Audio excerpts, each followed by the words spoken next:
여기 한국으로 파견을 오게 되었다는 미국군 특수부대 팀이 있습니다. 이들은 오히려 한국이 자신들의 나라로 파견 와야 하는 거 아니냐며 오자마자 툴툴댔다고 하는데요. 하지만 이들이 훈련 전 몸을 풀기 위해 숙소 앞 뒷산을 오름과 동시에 미군 부대원들 전부는 그만 경악을 금치 못할 장면을 목격하고 겸손을 되찾게 되었다고 합니다. 그렇다면 이들이 한국에서 대체 무슨 경험을 했던 것일까요? 안녕하세요. 저는 미국군 특수부대에서 복무 중인 제이콥이라고 합니다. 저는 군인이라는 직업에 대한 자부심이 상당히 높고 부끄럽지만 미군이 세계 최고라는 일념 하나로 다른 나라들의 군대를 발밑으로 보며 무시하곤 했습니다. 실제로 저희 부대는 다른 나라들과의 연합훈련마다 압도적인 기량 차이를 보이며 모든 작전에서 승리하기도 했죠. 그런데 본부에서는 이런 저희에게 한국으로 파견 가서 연합훈련을 받고 오라는 터무니없는 명령을 내리는 거 아니겠어요? 아니, 한국은 미군이 군대를 보내서 지켜주는 나라인데 도대체 이런 약한 나라에서 무슨 배울 것이 있다고 한국으로 가라는 것인가? 저는 알 수 없는 분노가 치밀어 오르기 시작했어요. 그러나 주한미군 출신의 동료 데이비스는 확실히 최첨단 군사장비 등에서는 미군이 한국에 비해 앞서 있는 게 맞지만 그렇다고 해서 한국군을 무시하다간 큰 코 다칠 거라는 터무니없는 소리를 해오는 거 아니겠어요? 저는 한국군을 필요 이상으로 존중해주는 그가 매우 못마땅했지만 그래도 파견 명령을 거스를 수는 없으니 억지로 한국으로 가게 되었습니다. 그리고 한국군을 압도적으로 박살냄으로써 다시는 이러한 쓸데없는 파견 따위는 고려조차 못하게 하겠다고 다짐했죠. 그러나 저는 한국에 도착하자마자 꽤나 놀라운 경험을 하게 됩니다. 한국 측은 저희 부대를 최대한 배려해줬거든요. 원래 같았으면 시차 적응과 컨디션 회복을 위해 남해 부대의 퀴퀴한 군용시설에 갇혀서 일주일 정도 대기해야 하는 게 일반적인데요. 그런데 한국 측에서는 멀리서 온 저희를 배려해서 군부대 시설이 아닌 별도의 숙소에서 머무를 수 있도록 해주었거든요. 저는 숱한 연합훈련을 받았지만 이 정도로 놀라운 친절을 받아본 적은 없었기에 한국이라는 나라는 손님을 극진히 대접하는 나라구나 싶어서 약간의 기대감을 가질 수 있었습니다. 하지만 며칠간 머물 한옥 숙소에 도착한 저는 곧바로 실망을 하고 말았어요. 왜냐하면 숙소는 바람이나 제대로 막아줄 수 있을까 싶은 나무 건물에 이게 호텔급 시설이 맞기는 한 건지 숙소에는 히터의 온도 조절을 할 수 있는 장치도 전혀 보이지가 않았거든요. 어떻게 호텔에서 개별 난방조차 안 될 수가 있단 말인지 제 한국에 대한 기대감은 와르르 무너지고 말 비비다니 저는 그가 오랜 비행으로 인해 미쳐버린 건가 싶어 매우 당황했는데요. 그러나 데이비스는 그런 저를 보고 한국의 바닥 난방에 한번 맞들이면 헤어나올 수가 없으니 겁이 난다면 지금이라도 다른 숙소를 잡으라고 말해오더군요. 저는 알 수 없는 소리만 해대는 그를 이해할 수가 없었고 호기심에 한번 바닥에 누워보게 됩니다. 그리고 한국의 바닥 난방인 온돌의 열기를 느끼자마자 저는 시차 적응을 곧바로 끝내버릴 수 있었죠. 왜냐하면 비행기에서 얻은 모든 피로는 한국 바닥의 찜질에 사르르 녹아버렸고 저는 곧바로 잠에 들어버렸거든요. 한밤중에 잠시 일어나서도 저는 한옥 화장실의 동양적인 향기가 그윽한 나무 욕조에서 반신욕을 한번 하고 뜨거운 온돌에 몸을 지짐과 동시에 다시금 잠에 빠질 수 있었습니다. 그렇게 저희 부대원들 모두는 한국에 오자마자 시차 적응을 끝내버리는 다소 믿기지 않는 경험을 하게 되고 예상과는 다른 놀라운 모습만을 보여준 한국에 감탄할 수밖에 없었죠.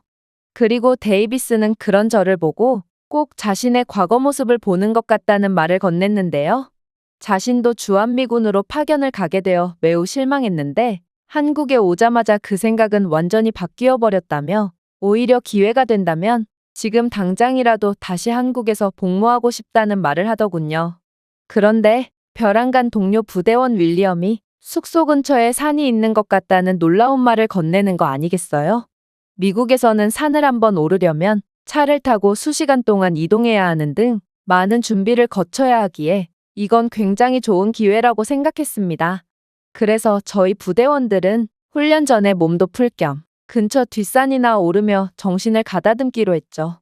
하지만 유일하게 한국을 경험해봤던 데이비스는 이내 얼굴이 새파랗게 질리더니 한국은 뒷산이라고 해도 절대로 얕잡아 보면 안 된다며 차라리 훈련을 전부 마치고 등산하는 게 어떻겠냐며 호들갑을 떠는 거 아니겠어요?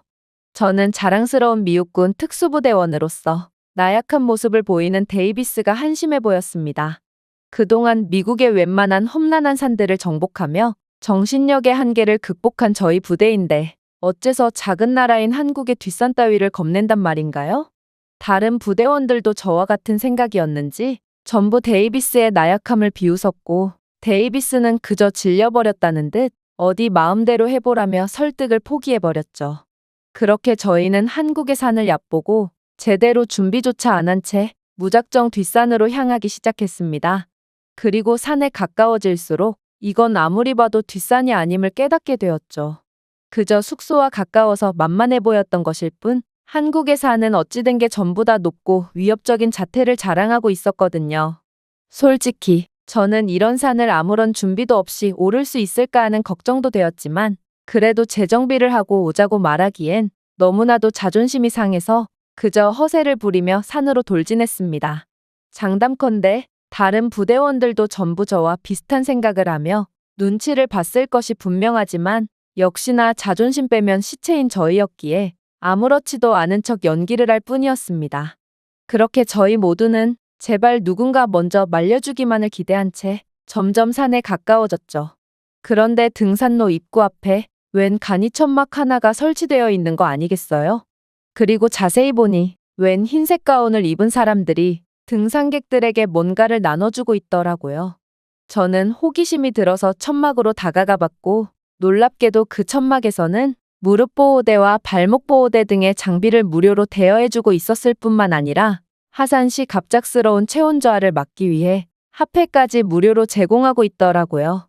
솔직히 저는 등산객들의 부상 방지를 위해 무료로 장비를 대여해주는 한국의 복지에 놀라기도 했지만 이들이 쓸데없는 행동을 한다는 생각이 들기도 해서 헛웃음이 나왔습니다. 생각해보세요. 저런 고가의 보호대들을 무료로 대여해준다면 사람들이 순순히 반납을 하겠어요? 미국에서는 도난 방지를 위해 보안 장치를 걸어놓은 물건들도 어떻게든 훔쳐가는 상황인데 이건 정말 바보 같은 방식처럼 보였어요. 그래서 병원 관계자처럼 보이는 직원에게 이런 방식을 사용하면 아무도 반납하지 않을 거라며 차라리 일정 금액의 대여료를 받는 게 어떻겠냐고 제안했죠. 그러자 직원은 황당하다는 표정을 짓더니 이내 상상치도 못한 대답을 건네오는 거 아니겠어요? 글쎄요. 저희 병원에서는 지역 주민들에게 복지 차원으로 이러한 보호대 무료 대여 사업을 5년 동안이나 지속해왔거든요. 저희는 등산로 입구 곳곳에 무인 보관함까지 설치해놨는데 아직까지 보호대를 반납하지 않고 그냥 간 사람은 없네요. 당신의 말처럼 만약 보호대를 훔쳐가는 사람이 많았다면 저희의 이런 지역 주민 복지 사업을 5년 동안 유지해올 수도 없었겠죠. 저는 그녀의 말을 듣고 벙찔 뿐이었는데요. 데이비스는 그런 저를 한심하다는 듯 보더니 한국인들은 원래 남의 물건에 손대지 않는다며 더 이상 미국을 욕보이게 하지 말고 한국에 대한 궁금한 점이 있으면 자신에게 먼저 물어보라고 말하더라고요. 사실 저는 발목이 별로 안 좋아서 보호대 하나를 대여하고 싶었지만 역시나 동료 대원들은 미 특수부대원들은 저런 보호대 따위는 착용하지 않는다라며 허세를 부렸기에 저는 억지로 끌려갈 수밖에 없었습니다. 한국의 산은 정말 놀라웠어요. 소나무같이 미국에서 볼 수 없는 멋있는 나무들도 있었고 등산로가 매우 잘 되어 있어서 편하고 안전하게 등산할 수 있었거든요. 하지만 부대원들은 이런 자연의 아름다움을 온전히 느끼려 하지 않더라고요. 그저 미국 특수부대원들이 어르신들보다 뒤처져서야 되겠냐며 한국의 어르신들을 앞질러 가기에만 바빴죠. 그런데 놀라웠던 점은 저희가 아무리 안간힘을 써봐도 한국의 어르신들을 도저히 따라잡을 수가 없었다는 것입니다. 분명 저희는 젊고 그동안 체력 훈련을 게을리하지 않았는데도 한국의 어르신들은 나이에 비해 매우 정정하셨고 정말 전문적인 훈련을 받은 공작원처럼 빠르게 산을 올라가더라고요. 저는 한국의 어르신들을 추월하다가 페이스를 잃고 중도에 포기하게 될 것만 같아서 부대원들에게 자연을 둘러보며 천천히 올라가자는 핑계를 대며 속도를 늦췄는데요. 그러자 부대원들도 한국 노인들의 심상치 않음을 감지했는지 순순히 제 말에 따라주더라고요. 마치 그 말만을 기다리고 있었던 것처럼 말입니다. 아무튼 저희는 계속해서 산을 올랐고 저희와 마주치는 한국인들은 따뜻한 미소를 보내주며 하이라고 인사를 해주더군요. 가장 웃겼던 건 저희가 하산을 하러 내려오는 한국인들과 마주칠 때면 한국인들은 하나같이 주먹을 쥐며 파이팅을 외쳤다는 겁니다.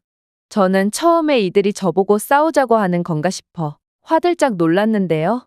데이비스는 그런 저를 보고 박장대소하더니 이건 한국식의 격려 표현이라며 저도 똑같이 주먹을 쥐어 보이면 된다고 말해줬죠. 아무래도 이건 미국에서는 절대로 사용하면 안 될 것 같았지만 계속 듣다 보니 나름 정감이 가긴 하더라고요. 그렇게 저희는 한국인들과 격려를 주고받으며 계속해서 산에 올랐는데요. 직접 경험해본 한국의 산은 정말 상상 이상으로 힘들더군요. 저는 특수훈련을 통해 이것보다 높은 산들도 많이 올라봤지만 한국의 산은 지금껏 제가 미국에서 올랐던 등산의 경험들을 전부 부정할 만큼 엄청난 난이도를 자랑했어요. 저희 모두는 기진맥진한 채 턱까지 차오르는 숨을 억지로 내뱉으며 산행을 계속했고 데이비스는 내가 이럴 줄 알았어라고 말하는 듯한 원망스러운 눈빛을 보내며 저희 뒤를 따라왔죠. 그렇게 얼마나 산에 올랐을까? 물조차 제대로 챙겨오지 않았던 저희는 곧 한국의 산을 우습게 본 것에 대한 대가를 치르게 되었습니다. 저희 부대원들 모두는 이미 진작에 페이스를 잃었고 그렇게 이 지옥 같은 여정이 빨리 끝나기만을 빌며 산에 올랐거든요. 저희는 옆에서 가뿐하게 산에 오르는 노인들을 경탄에 찬 눈빛으로 보며 한국은 산뿐만 아니라 노인들까지도 엄청난 힘을 숨겨두고 있었구나 싶었습니다. 그런데 그때 부대원 윌리엄이 갑자기 비틀대기 시작하는 거 아니겠어요? 그는 이내 바닥에 쓰러지며 근육에 힘이 안 들어간다는 외마디 비명소리를 내지르더라고요. 그리고 저희가 이러한 돌발 상황에 어리둥절해 있자 웬 한국인 아저씨 한 명이 저희에게 달려오기 시작했어요. 그러고는 자신의 물을 꺼내서 윌리엄에게 마시게 했죠. 이건 분명 탈수로 인한 문제가 아니었기에 저는 의심 가득한 눈으로 한국인 아저씨를 쳐다볼 뿐이었는데요. 하지만 아저씨의 물을 마신 윌리엄은 언제 그랬냐는 듯 정신을 차리기 시작하더라고요. 그리고 이 한국인 중년 남성은 번역기 앱을 통해 저희에게 충격적인 말을 건넸죠. 이봐 청년들, 다들 덩치가 좋은데 군대는 안 갔다 왔나 봐. 등산을 할 때는 항상 소금물을 가지고 다녀야지. 이 청년은 전해질 부족으로 쓰러졌고 이런 경우 소금을 보충해주면 금방 회복할 수 있거든. 이건 의무적으로 군대를 다녀와야 하는 한국 남자라면 전부 아는 기본적인 부분이지. 저는 순간 엄청난 부끄러움이 들었습니다. 이건 행군 시에 필수적으로 알아야 할 아주 기본적인 부분임에도 저희는 생각보다 훨씬 힘들었던 한국의 산행에 정신이 팔려 그런 기초적인 군사 상식조차 떠올리지 못했던 거거든요. 그리고 부대원들 모두가 저와 같은 생각을 했는지 그 누구도 저희가 군인임을 밝히지 않더라고요. 저희 모두는 그저 민간인인 척을 하며 한국인 아저씨께 감사 인사를 할 뿐이었습니다. 그렇게 저희는 침까지 질질 흘려가며 계속해서 발걸음을 재촉한 끝에 결국 정상에 오를 수 있었습니다. 솔직히 저희는 한국인 아주머니들이 아니었다면 정상 근처에 올라오지도 못했을 것 같았습니다. 하산을 하는 아주머니들은 지친 저희들에게 10분만 가면 정상인이 힘내라며 거짓말을 했고 그렇게 저희가 사기꾼 아주머니 무리들을 5번 정도 만난 끝에 드디어 정상에 도착할 수 있었거든요. 한국에 사는 웬만한 특수부대 훈련보다도 훨씬 힘들었고 정상에 오른 저는 눈물까지 흘릴 뻔했죠. 그런데 한국인들은 산 정상에서 각자가 싸온 김밥이나 떡, 초콜릿 등을 나눠 먹고 있는 거 아니겠어요? 심지어 몇몇 한국인들은 아무것도 가져오지 않은 저희를 위해 자신들의 식량을 나눠주는 엄청난 호의를 베풀어줬고 덕분에 저희는 굶주린 배를 채울 수 있었습니다. 저는 한국인들의 따뜻한 마음씨 덕분에 힘을 낼 수 있었고 정말 간신히 하산까지 마칠 수 있었죠. 데이비스의 조언처럼 한국에서의 등산은 정말 엄청나게 고된 훈련이었고 저희는 등산 후 모든 일정을 취소하고 온돌방에 누워 충분한 휴식을 취해야만 했습니다. 그렇게 시간이 지나 저희는 드디어 훈련을 받을 한국의 군부대로 향했어요. 솔직히 등산을 하는 한국의 노인들의 모습을 직접 봤던 저였기에 그간 단 한 번도 느껴보지 못한 엄청난 긴장을 하며 만반의 준비를 했는데요. 그러나 불안한 느낌은 벗어나는 법이 없었고 한국의 군인들은 저희에게 끔찍한 악몽을 선사해줬습니다. 일단 이번 훈련은 모든 장비들이 전부 동일한 상태에서 진행되었기에 이건 그야말로 부대원들 개개인의 능력이 중요했는데요. 그러나 결과적으로 저희는 거의 모든 훈련에서 한국군에게 압도당하는 부끄러운 모습을 보이고 말았습니다.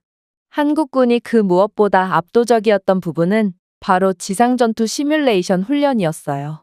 한국군은 다양한 지형에 대한 많은 경험과 깊은 지식이 있는지 민첩한 속도로 나무들로 울창한 산과 험준한 언덕들을 통과해 나갔거든요. 마치 산에서 한국의 어르신들이 그랬던 것처럼 저희는 한국군의 움직임을 쫓다가 인지하지도 못한 사이에 그들의 페이스에 말려버렸고 나중에서야 한국군의 의도는 저희를 전략적으로 뒤처지게 만들기 위함이었음을 알게 되었습니다.